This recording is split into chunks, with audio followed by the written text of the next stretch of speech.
Good evening and welcome to World in Focus. From surprising breakthroughs in Latin America to a new political phenomenon in the Himalayas, and from bold statements in Washington to a war that's rapidly spreading across West Asia, the stakes have never been higher. Let's begin with the top stories of the day. The United States and Venezuela have officially agreed to re-establish diplomatic and consular relations. The announcement comes after the US military captured Venezuelan President Nicolás Maduro in January during a surprise raid, a move that had already begun to thaw ties between the two nations. Both governments say they will now work together to promote regional stability, support Venezuela's economic recovery, and advance political reconciliation. While relations had been improving gradually, this formal agreement marks a major symbolic step, signaling a new chapter after years of tensions and sanctions. Across the Himalayas, a political shake-up is taking shape in Nepal. Early vote counts from the general election show rapper-turned-politician Balendra Shah's party in the lead, far ahead of rivals including former Prime Minister KP Sharma Oli. Shah, who's 35-year-old, a former mayor of Kathmandu, has gained nationwide popularity with his centrist Rastriya Swatantra Party, founded just 3 years ago. Early trends indicate his party is leading in 37 seats compared with only 3 for the Communist Party of Nepal, which had dominated the country's politics for decades. Analysts say this could mark a historic generational shift fueled by youth-driven momentum and calls for reform. US President Donald Trump addressed an inter-Miami team event outlining a sequence of foreign policy priorities. He said the US wants to finish the war in Iran first and suggested that Cuba could soon be back on the agenda. Trump praised Venezuela's acting president Delcy Rodriguez for stabilizing the country, noting that US-imported Venezuelan oil is being refined in Houston before revenue returns to Caracas.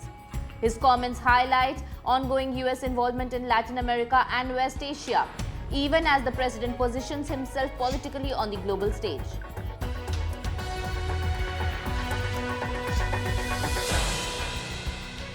Now let's turn to the story that is capturing headlines and hearts of analysts worldwide, the conflict in West Asia and its rapidly expanding reach.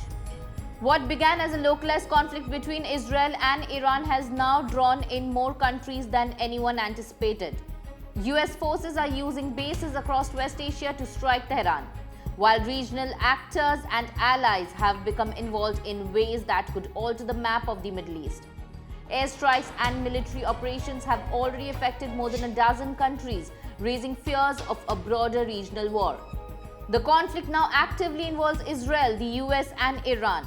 Meanwhile, other nations have been drawn in, including the UAE, Bahrain, Qatar, Kuwait, Oman, Saudi Arabia, Lebanon, Turkey, and Azerbaijan.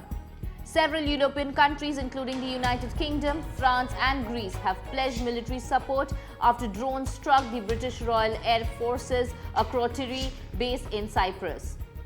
These allies are providing missile defense systems, anti-drone capabilities, and naval support.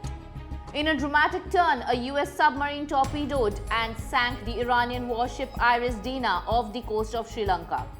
US Defense Secretary Pete Hegseth called it a quiet death, emphasizing that we are fighting to win. Sri Lankan authorities have expressed concern as a second Iranian vessel approaches their waters, potentially increasing regional risk. Tensions have also spilled into Azerbaijan. 2 people were injured when an Iranian drone struck an airport in the Nakhchivan enclave, prompting an official protest to Tehran. Azerbaijani officials call the attack a violation of international law, urging Iran to provide explanations and prevent future incidents. Concerns about escalation are also drawing NATO into the conversation.